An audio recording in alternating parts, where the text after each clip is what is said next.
Welcome back, everyone, to the Deep Dive. Today we're going to be tackling a pretty heavy topic. It's the aftermath of that soccer match in Amsterdam. Ajax and Maccabi Tel Aviv? Yeah, Ajax and Maccabi Tel Aviv, where violence broke out against Israeli fans. Right. And we're going to be looking at all sorts of sources for this, News reports, social media. Yeah, we've got news reports, social media posts, official statements.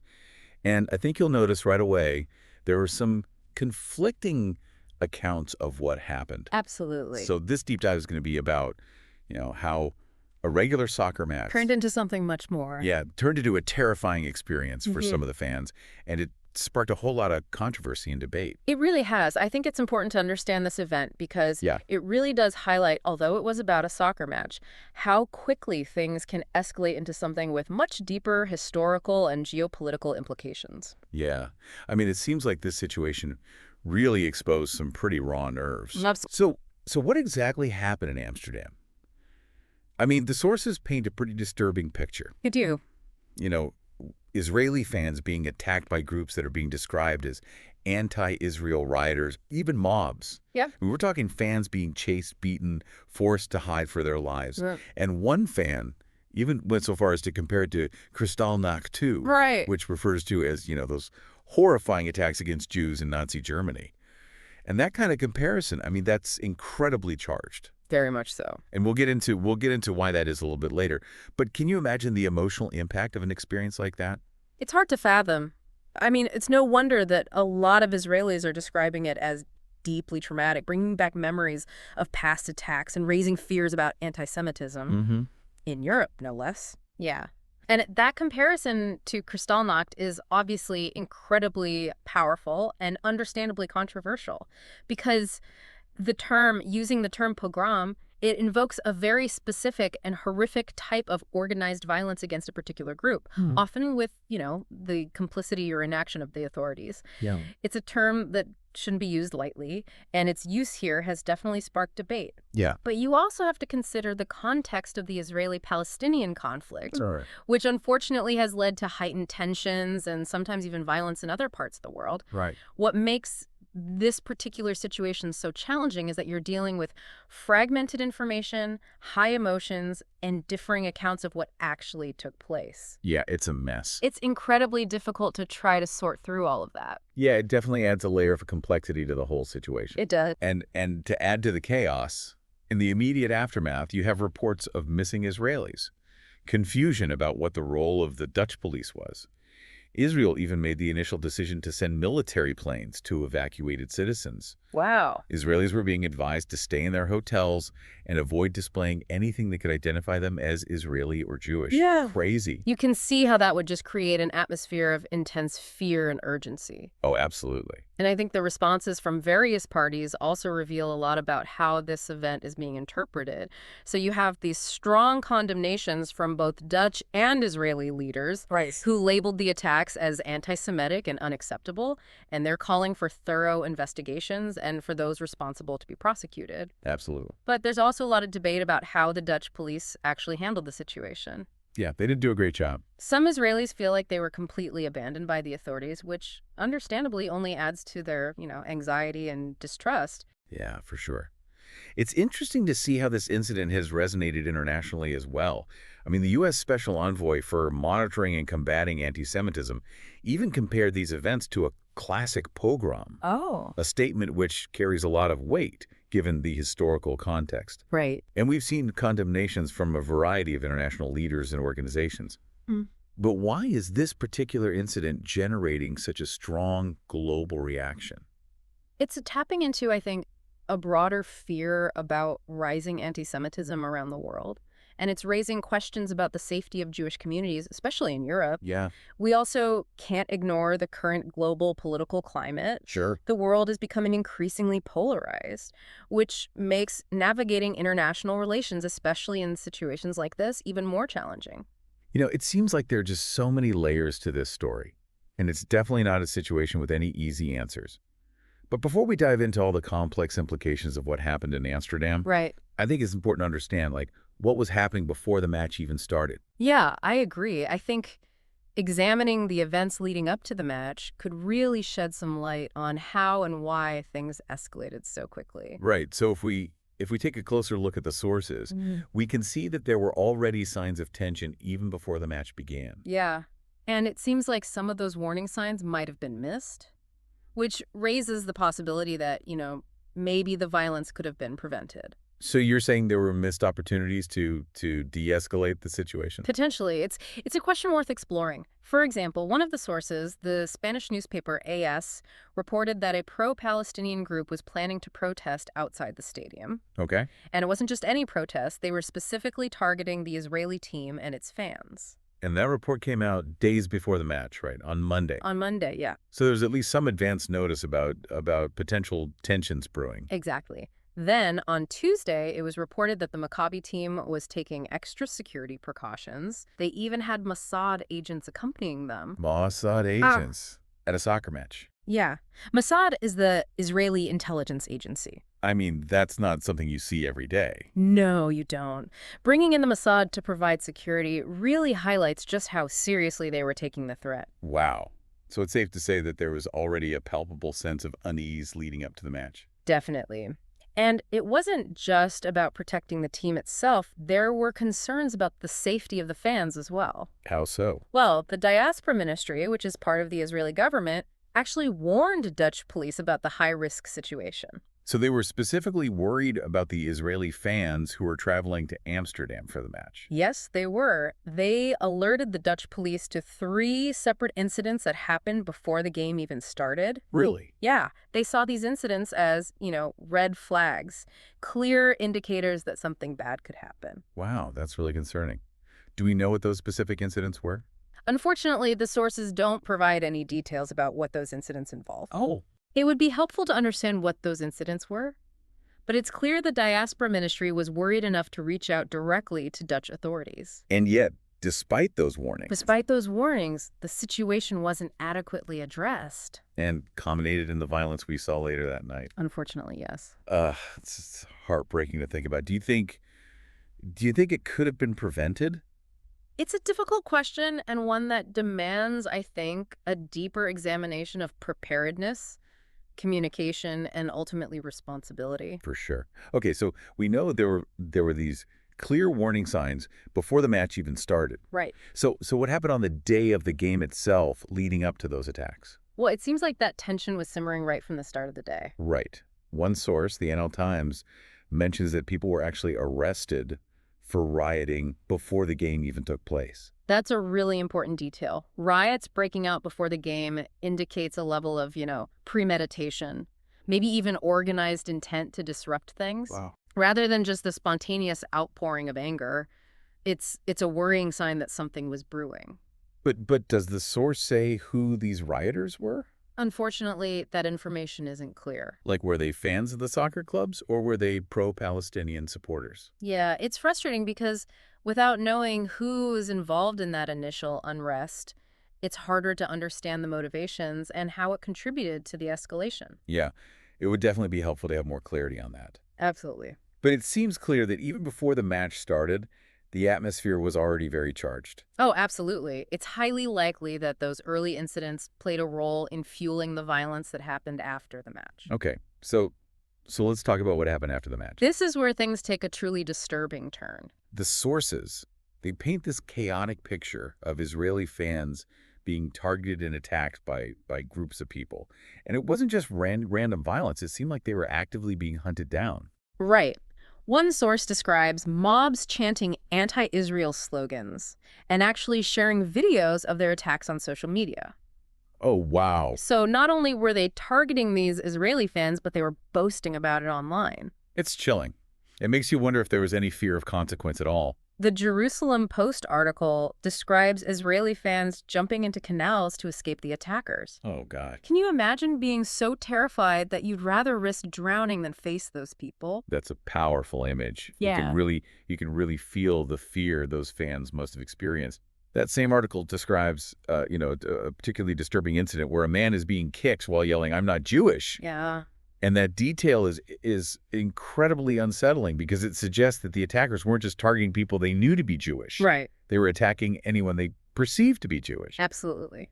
It's terrifying to think about people being attacked simply because of how they look or their assumed religion. Sadly, that's a defining characteristic of hate-driven violence. One Israeli fan told the newspaper Mariv, "We experienced the very thing they told us in school would never happen again." That quote is so poignant because it speaks to the deep trauma this incident has evoked for many Israelis, Yeah. bringing back painful memories and echoing historical events that, they thought were behind them. It's a powerful reminder that the wounds of the past are never truly healed, are they? Yeah. And events like this can just rip those wounds open again. Leaving people feeling so vulnerable. And terrified, yeah. And it's also a stark reminder that anti-Semitism is not a relic of the past. It is not. It's a very real and present danger. In many parts of the world, even in places where we might believe that we've, progressed beyond such hatred. You're right. We've talked about how horrifying the attacks were. Right. But what about the response from the authorities? How did the Dutch police handle the situation? That's a crucial question, and unfortunately, it seems like their response was far from ideal. Several sources criticize how they handled things. And it's not just coming from Israeli fans and officials, right? No, even international observers are raising concerns about how the Dutch police responded. One Israeli fan who managed to escape the attacks, injured and bleeding, told journalist Razamir, "The Dutch police sold us so that the Arabs would lynch us." That's a very serious accusation. It is. It speaks to the sense of betrayal that some Israelis felt towards the Dutch police. Absolutely. And another fan told journalist Aviva Klompus about being run over, having a knife pulled on them. They said, "We were ambushed. The police here abandoned us. Every fourth person walking the street is a Muslim who has come to attack Jews." That's just horrifying to hear. It sounds like they were completely abandoned and left to fend for themselves. You can really feel the sense of helplessness and fear in their words. Yeah. This raises serious questions about how prepared the police were, whether they even understood the severity of the situation, and if they underestimated the threat. Well, the diaspora ministry, which we know had already warned the Dutch police about potential violence, Right. they were especially critical of their response. They said that the local forces failed in their mission of protecting Israeli football fans. That's a powerful statement. They're placing the blame squarely on the Dutch authorities. So it's clear that there's a lot of anger and frustration directed at the Dutch police. And understandably so. When people's lives are at stake, they expect law enforcement to step in and protect them. But what about the response from the Israeli government? The Israeli government reacted quickly and decisively, but their initial response might have been a bit of an overreaction. What do you mean? Well, remember how Prime Minister Netanyahu initially ordered 2 military planes to evacuate Israeli citizens from Amsterdam? Yeah, I mean, that was a pretty dramatic move. It was. It definitely shows how seriously they were viewing the situation. However, they later decided to send 2 commercial planes instead, Okay. suggesting that perhaps that initial decision to send military planes was a bit of a knee-jerk reaction. I mean, can you blame them? Considering what was happening on the ground and the fear that their citizens were in immediate danger, it's understandable that they would err on the side of caution. I agree, especially when you consider the historical context and the trauma that events like this evoke for many Israelis. Exactly. So besides sending planes, how else did the Israeli government respond? Well, various Israeli officials, including Prime Minister Netanyahu and the newly appointed Foreign Minister Gideon Sarar, issued strong statements condemning the attacks. What did they say specifically?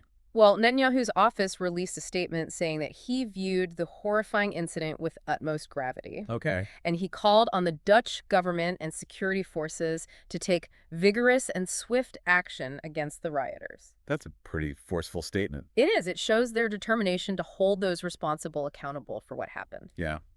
Foreign Minister Saar was also very active in handling the crisis. He confirmed that he was working directly with Prime Minister Netanyahu and coordinating with the Israeli ambassador to the Netherlands to manage the situation.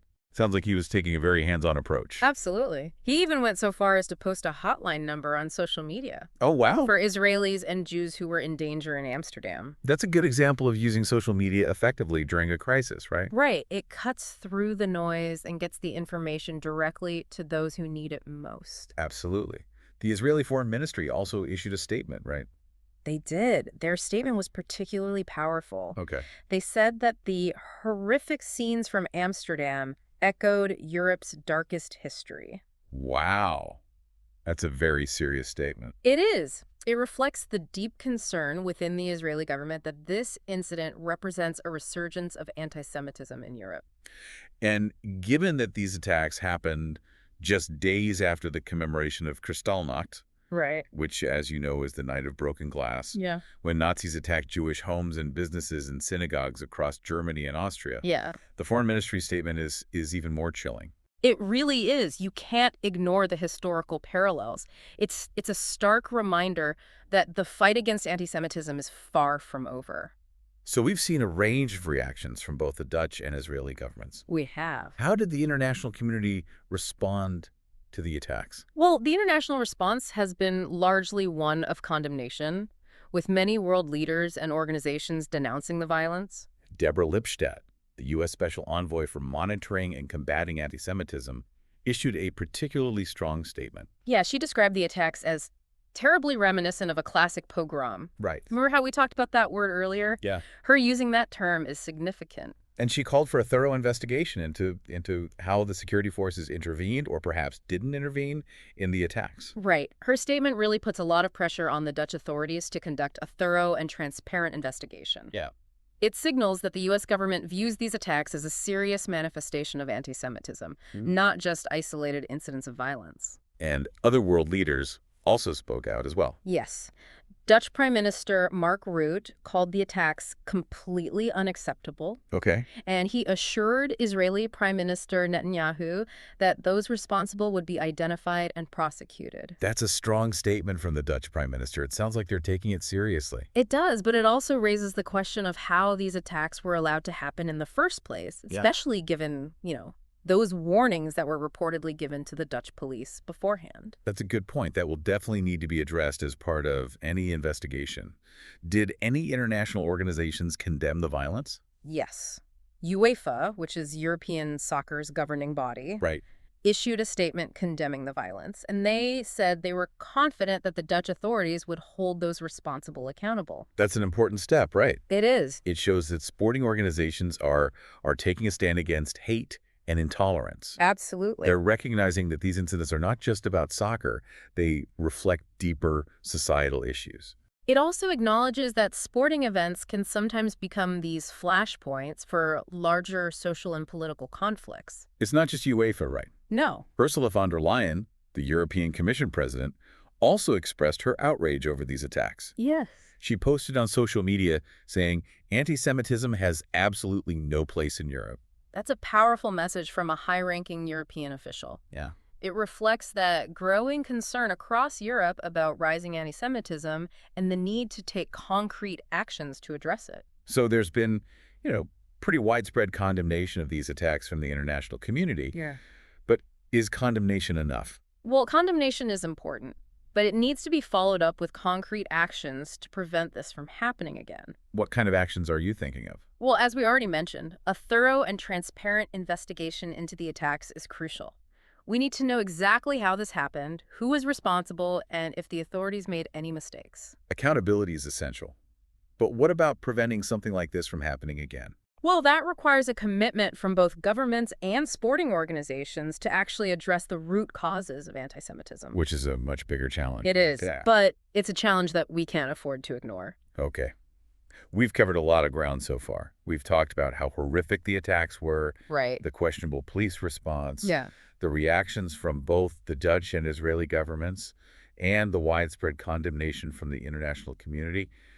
But there's one piece of the puzzle that we haven't talked about yet. You're talking about the Israeli-Palestinian conflict. Exactly. We can't ignore the fact that this incident occurred against the backdrop of that conflict, Yeah. which has unfortunately led to violence and division far beyond the region itself. It's clear that this conflict has played a role in shaping the events that unfolded in Amsterdam. Yeah. And it continues to fuel tensions and mistrust on a global scale. And it's also important to remember that these attacks occurred during a time of heightened global tensions. Right. You're referring to the ongoing conflict in Gaza and the recent escalation of violence in Lebanon. Exactly. These conflicts have created a global climate of fear and mistrust, which can easily spill over into other areas of life, as we saw in Amsterdam. It's a sobering reminder that our world is deeply interconnected and how easily violence can escalate when those connections are strained. Absolutely. It definitely underscores the need for open dialogue, better understanding, and a commitment to peacefully resolving conflicts. I think those are the tools that we need to prevent these kinds of events from happening in the future. I agree.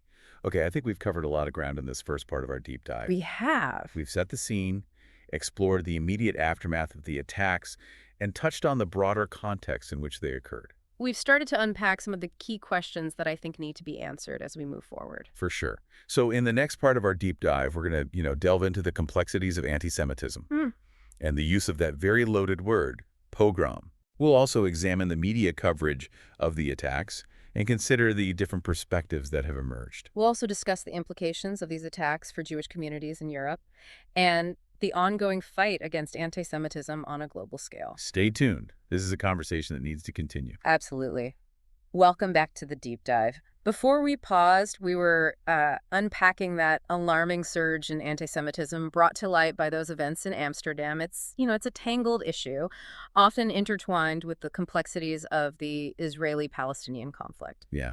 And that's exactly where it gets tricky, right? I mean, we need to acknowledge that geopolitical backdrop, but at the same time, it's vital that we don't conflate criticism of the Israeli government's policies with hatred directed at Jewish people as a whole.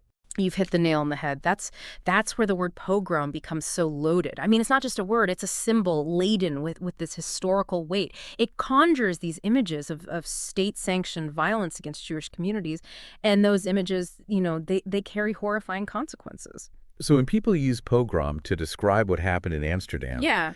they're drawing a parallel, a very direct one, Yes. between those events and some of the most horrific periods in Jewish history. Precisely. And that's why its use is so controversial. Right. Some argue that it accurately reflects the organized and targeted nature of the violence. Others counter that it's, hyperbolic and minimizes the suffering of those who endured, actual pogroms. So it's a sensitive topic, no doubt. It's a debate that speaks to the deep wounds that anti-Semitism has left on the Jewish community. Yeah, it also forces us to confront the question, is the term pogrom being used as a tool to silence legitimate criticism of Israeli policies? That's a good point. It's crucial to be able to discuss and debate those policies without resorting to language that could be interpreted as anti-Semitic. Right. I mean, we need to find a way to address these issues responsibly. Absolutely. That line between legitimate criticism and harmful rhetoric is one that we have to navigate very carefully. So how do we do that? How do we condemn anti-Semitism while still allowing for important conversations about the Israeli-Palestinian conflict? Well, it's a balancing act for sure, but I think the key lies in being clear about our intentions. Okay. And the language that we choose. Can you elaborate on that a little bit? What do you mean by being clear about our intentions? Well, when we talk about the Israeli-Palestinian conflict, we need to be specific. Okay. Are we criticizing specific policies, actions of individuals, the entire Israeli government? We need to define the target of our criticism. Right. And then ensure that our criticisms are directed at those specific targets, not at Jewish people as a whole. Exactly. And our choice of language matters. There's a world of difference between criticizing Israeli policies and using language that demonizes or dehumanizes. You're saying that we need to be sensitive to the historical context. I mean, a word or a phrase that seems harmless to one person might carry a lot of emotional baggage for another. Yeah, it's about empathy and understanding, being willing to listen and learn even when the conversation is difficult. Yeah. And I think it's important to remember that, this isn't just some intellectual exercise. Right. These attacks in Amsterdam have had a very real impact on the victims, their families, and the entire Jewish community. You're right. It's easy to get lost in the theoretical debate, but we can't forget about the very real pain and fear these attacks have caused. Absolutely. So I think it's time now to turn our attention to the media coverage of the attacks. Right. I mean, the media plays a critical role in shaping public perception. It does. And in this case, the coverage has been Well, let's just say diverse. Diverse is one way to put it. We've seen headlines that only focus on the violence against Israeli fans. Right, yeah. Then you have articles that try to explain the attacks within the broader context of the Israeli-Palestinian conflict. Yeah. And then there are some that downplay or even try to justify the violence, which is, I mean, that's alarming. That's a worrying trend for sure. It seems like some media outlets are more concerned with pushing their own narrative than reporting the facts accurately and responsibly. It's like they're exploiting the situation to further their own agendas rather than trying to provide objective information. And that can have dangerous consequences. When the media fails to report accurately, it contributes to, the spread of misinformation and deepens prejudice, makes it much harder to have these productive conversations about complex issues. So it's more important than ever to be critical consumers of media. I mean, we can't just take what we read or hear at face value. Right. Question the sources, seek out multiple perspectives, consider any potential biases. Right. Try to find media outlets with a proven track record of fairness and accuracy, particularly on these types of sensitive issues. Now, in light of all of this, I think it's important to look at some of the perspectives that have emerged in the wake of these attacks. One that's impossible to ignore is the fear and anger within the Jewish community. It's understandable. Their reaction is completely understandable. I mean, these attacks have left many feeling vulnerable and targeted, just as they had hoped never to feel again.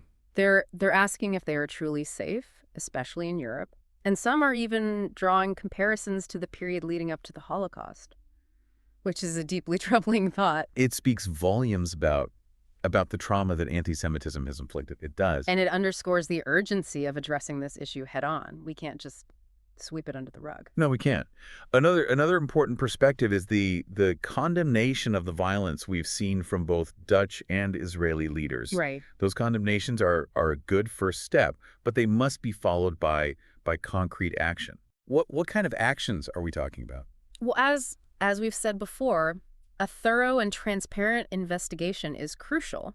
We need to identify who was responsible for the attacks, determine whether there were any failings on the part of the authorities. Right. Accountability is key. Yeah. But what about preventing something like this from happening again? Well, that requires a much broader approach. Okay. We need to tackle the root causes of anti-Semitism, prejudice, and discrimination in all its forms. It sounds like a daunting task. It is, but it's about, fostering education and understanding and ultimately creating a culture of tolerance and respect. Yeah. It's a long-term project. Right. But one that's essential if we want to build a world where everyone feels safe and valued. Now, it's important to acknowledge that not everyone agrees with labeling the attacks as anti-Semitic. That's true. Some argue that the violence was driven by, anger at Israeli policies, not hatred towards Jews as a people. Right. And they point to the fact that some of the attackers were chanting pro-Palestinian slogans. Yeah. So they're saying it's a political issue, not a religious one. Right. It's a complex situation. Yeah. And there are definitely multiple factors at play. But even if we, acknowledge the influence of the Israeli-Palestinian conflict, it doesn't excuse violence against innocent people. So you're saying that even if those attacks were motivated by political anger, that doesn't justify resorting to violence. Exactly. Anti-Semitism is a distinct form of prejudice that can't be reduced to simply a reaction to Israeli policies. Okay. It has its own history and its own set of dangerous beliefs. And a history that goes back, far beyond the modern state of Israel. Precisely. Now I think it's time to shift our focus to the impact of these events on Jewish communities in Europe. Yeah. It's a crucial question. Yeah. These attacks have undoubtedly shaken the sense of security for many Jewish people living in Europe. Yeah. Leading them to ask whether they are truly safe and welcome in their own communities. Right. And it's raised doubts about whether, European societies are doing enough to combat anti-Semitism. Tragically, some are even contemplating leaving Europe altogether. Wow. Which is a powerful indication of just how deeply these attacks have affected them. It's a heartbreaking thought that people feel forced to flee their homes because of their religion. It is. It's a stark reminder that the fight against anti-Semitism is far from over, and it demands a concerted effort from everyone. It's not just a problem for the Jewish community to solve. Yeah. It's a challenge that we all need to face. It is. We all have a responsibility to speak out against hatred and intolerance, and to work towards building a world where everyone feels safe and welcome. You're right. And I think it's important to remember that this isn't just a European issue. Yeah. Anti-Semitism is a global problem that takes different forms in different parts of the world. You're absolutely right. We've seen a troubling increase in anti-Semitic incidents in the United States, Canada, and other countries around the world. Yeah. And sadly, it's often fueled by the same conspiracy theories and prejudices that we see in Europe. It's a stark reminder that we need to remain vigilant in our efforts to combat anti-Semitism wherever it appears. And recognize that it's not just a Jewish problem. No. It's a threat to the very fabric of our societies. It is. When one group is targeted, the safety and security of everyone is undermined. Okay. We've delved into the controversies surrounding that word pogrom. Right. We examined how the media has covered the attacks, and we've considered the implications for Jewish communities worldwide. And just as importantly, we've emphasized how crucial it is to speak out against anti-Semitism and work towards creating a more tolerant and inclusive world. But before we wrap up this part of our deep dive, I think we need to ask ourselves, what can we as individuals do to fight anti-Semitism? That's the question we all need to be asking. I mean, it's easy to feel overwhelmed by the size and scope of the problem, but even seemingly small actions can make a difference. So you're saying that every little bit counts. Exactly. Those individual actions can add up and create real change. So where do we start? I think the first step is to educate ourselves. Okay. Learn about the history of anti-Semitism, how it manifests itself, and the devastating impact it has. And then share what we learn. Talk to friends and family. Right. Challenge stereotypes and prejudices when we see them. Yeah. And support organizations that are working to fight anti-Semitism. Absolutely. And most importantly, stand up for Jewish people when they're being targeted. Yes. Violence can be interpreted as complicity. Absolutely. We need to be allies, not just bystanders. Exactly. We've covered a lot of ground in this second part of our deep dive.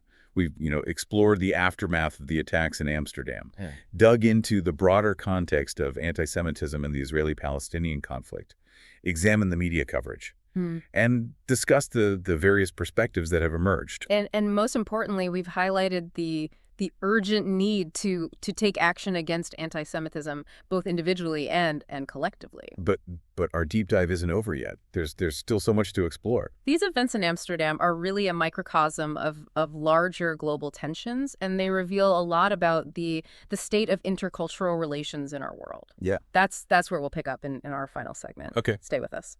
We're back for the final part of our deep dive. Into the aftermath of those attacks on Israeli soccer fans in Amsterdam. And we've covered a lot of ground, examining the events themselves, the reactions, the complexities of anti-Semitism. But now, as promised, we're kind of zooming out to look at the bigger picture. What do these attacks reveal about the state of intercultural relations, especially in a world where, tensions seem to be rising everywhere you look? Yeah. It's a crucial question to consider. And there's a certain irony in how this all unfolded, right? Yeah. I mean, soccer, of all things, is often viewed as this kind of universal language, something that brings people together. Yet in Amsterdam, it became a catalyst for division and violence, exposing these fault lines that exist beneath the surface of our societies. It's like that saying, right? The more things change, the more they stay the same. Yeah. We might have, advanced technology and global interconnectedness, but we're still struggling with those same basic issues of intolerance and conflict. Right.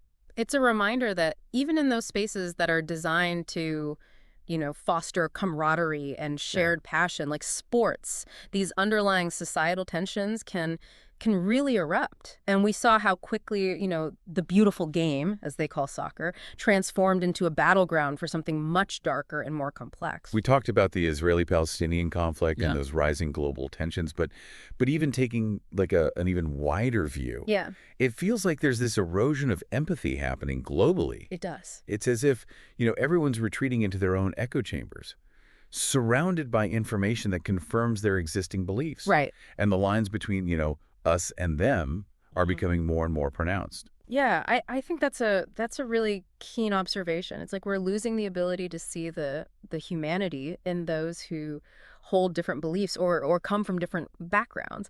You're right, the digital age, while connecting us in unprecedented ways, also allows for, the rapid spread of misinformation and the amplification of those hateful ideologies that we talked about earlier. Yeah. It's easier than ever to find information that confirms our biases and reinforces our prejudices. And when those ideologies spill over from, the online world into the real world, Yeah. as we saw in Amsterdam, Yeah. the consequences can be devastating. So how do we counteract that? What role can cultural exchange and understanding play in preventing this kind of violence? That's the question, isn't it? I don't think there's an easy answer, but I believe that at its core, cultural exchange is about building bridges of understanding. It's about fostering empathy and recognizing that shared humanity that we were just talking about. Yeah. It's about, stepping outside of our comfort zones, engaging with people and ideas that challenge our preconceived notions. Think of it as expanding our horizons, both intellectually and emotionally. Because as we all know, ignorance breeds fear, and fear often leads to hatred. And the more we understand about each other's cultures, beliefs, and perspectives, the harder it becomes to dehumanize and demonize those who are, different from us. Exactly. And it's not just about understanding the other, right? It's also about developing a deeper understanding of ourselves. Okay. It's about recognizing our own biases and prejudices and being willing to challenge those assumptions that we often hold, Yeah. unconsciously. Right, right. It's a lifelong process requiring, ongoing effort and self-reflection. Hmm. But it's essential if we want to create a world where events like the one in Amsterdam become unthinkable. Yeah, I think it begins with education, exposing ourselves to diverse perspectives, questioning our own assumptions, and it continues with dialogue, with engaging in those sometimes difficult but ultimately necessary conversations. Because the alternative, as we've seen, Yeah. is far too costly. I mean, we pay a heavy price for intolerance and hatred. As we conclude this deep dive, I want to leave you with a question to consider. Okay. Okay.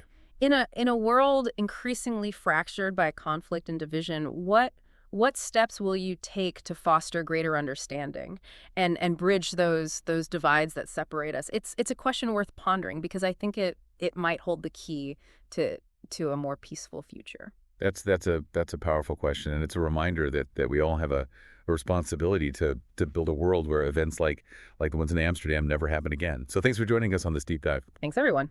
Until next time, keep learning, keep questioning, and keep the conversation going.